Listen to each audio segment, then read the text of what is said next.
सांग मैंने समस्ते भलरे थिबे जे कि जगन्नाथ पाखरे एतिकी प्रार्थना जे कि समस्ते भल रुहतु काहारी परिश्रम वृथा न जाऊ समस्ते सर्विस रे लगी जातु जॉब रे लगी जातु। देखंतु आसिला खुशीर खबर जे कि आरआरबी टेक्नीशियन एग्जाम डेट आसी सारी जे कि आरआरबी अंडर जो पोस्ट बाहर थिला जे कि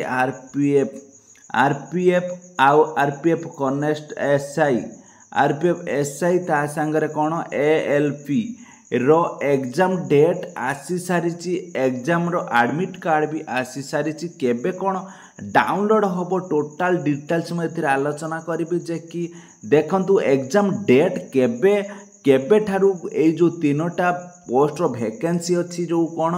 ना आरपीएफ ता सांगरे कौन आरपीएफ एसआई ता सांगरे कौन रहा ना एएलपी ए तीनोटा पोस्ट डिपार्टमेंट जो वैकेंसी थिला तार केबे कौन तार रोची एग्जाम शेड्यूल्ड आउ तार एडमिट कार्ड केबे ठारू डाउनलोड हम आपण मानकु टिके टिके खाली देखई देकी कही दे जाउची समस्त एटा को भलो भाबरे देखिदेबे। चैनल टी को जल्दी का चैनल रे नुआ थिबे चैनल जाई सब्सक्राइब कर दियंतु। चलंतु डेरी करबनी आपण मानकु देखई देउची देखंतु भलो भाबरे जे कि यार एग्जाम फी केते थिला आपण माने समस्त जानिथिबे आउ एग्जाम फी आपण मानकु जो फेरेया पई चिंता करिसंती जम्मारु भी एटा आपण मानकु सुइटेबल नुहे आपण माने चिंता करंतु। जो चैनल जदि का नुआ थिबे चैनल टी को जाई सब्सक्राइब करंतु। देखंतु आपण मानक सामना रे आसी पहुंची सारिची देखि पब्लिकेशन नोटिफिकेशन हेतिला आपण माने समस्त देखंतु पब्लिकेशन नोटिफिकेशन हेतिला केते फेब्रुआरी रे ऑनलाइन स्टार्ट हेतिला मार्च एप्रिल भीतर ऑनलाइन स्टार्ट होइथिला जे कि जो शेड्यूल हेछि डॉक्यूमेंट वेरिफिकेशन जे कि डॉक्यूमेंट वेरिफिकेशन आउ सीबीटी जो हेछि जे कि सीबीटी केबे ठारू स्टार्ट होबार थिला देखंतु सीबीटी स्टार्ट होबार थिला अक्टोबर मास पाखरु डिसेंबर मास पर्यंत जे कि अक्टोबर रे किछि होई पारिला नहीं सेति पई डिसेंबर पाखरु स्टार्ट होई हबो जे कि तार लास्ट डेट केबे अछि देखंतु लास्ट डेट थिला 9/3 पाखरु स्टार्ट होइतिला 8/4 पर्यंत तार लास्ट डेट थिला। एई भोली भाबरे आपण माने देखि दियंतु तार एग्जाम डेट केबे अछि एग्जाम डेट आपण मानक सामना रे जे कि मु आपण मानक जणाउची देखि केबे कोन एग्जाम रहिची शेड्यूल होइची एग्जाम डेट देखंतु एग्जाम डेट डिसेंबर 19 20 23 24 26 28 ता संगरे कोन 29 पर्यंत 19 टारू 29 पर्यंत देखि एग्जाम हबो। ए जो 19 टारू 29 पर्यंत जो एग्जाम हबो को डिपार्टमेंट रे एग्जाम हबो आपण माने एटा को भलो भाव देखंतु जो को डिपार्टमेंट रे एग्जाम हबो देखंतु आउ गुटे जो पोस्ट बाहरी थिला दीटा डिपार्टमेंट रो वैकेंसी आसीथिला टेक्नीशियन ग्रेड सिंगली आउ कोन टेक्नीशियन ग्रेड थर्ड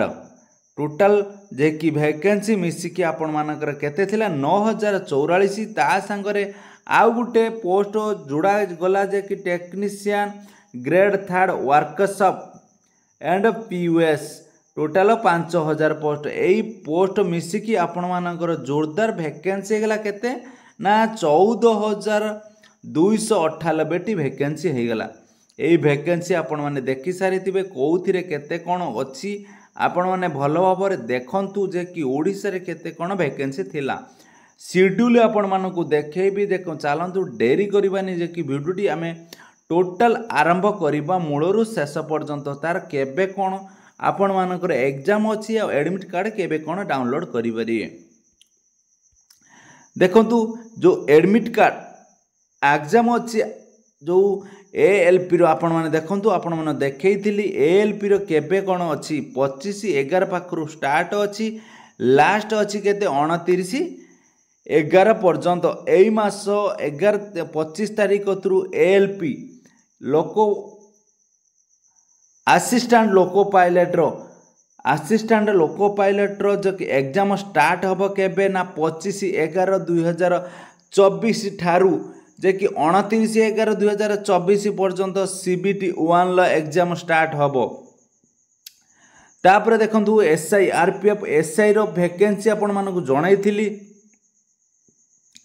तार जो एग्जाम हम आरपीएफ एसआई रो देखंतु 2/12 एटा को भल भाव शुणु जो मैंने एसआई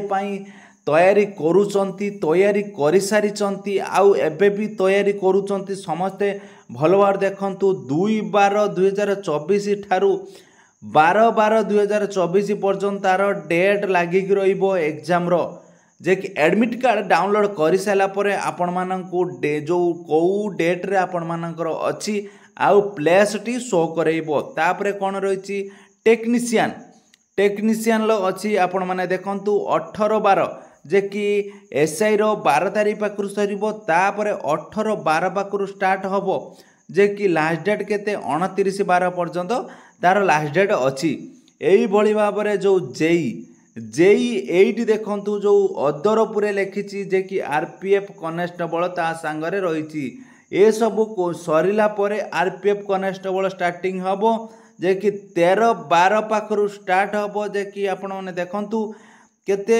17/12 पर्यंत 17/12 पर्यंत आपण मानकर जो सीबीटी 1 ले सबू एग्जाम सरी जीवो एक कथा आपण माने समस्त भल भाव में देखी दिंतु आउ चैनल जदिका नुआ थे चैनल टी जाई जल्दी जल्दी सब्सक्राइब कर दिंतु आपण मान पई एई भली नुआ नुआ नोटिफिकेशन नहीं कि आसीबी समस्त भल भाव में वीडियो आरंभ शेष पर्यंत देखंतु चैनल टी जदि नुआ थे चैनल जाई सब्सक्राइब कर दे।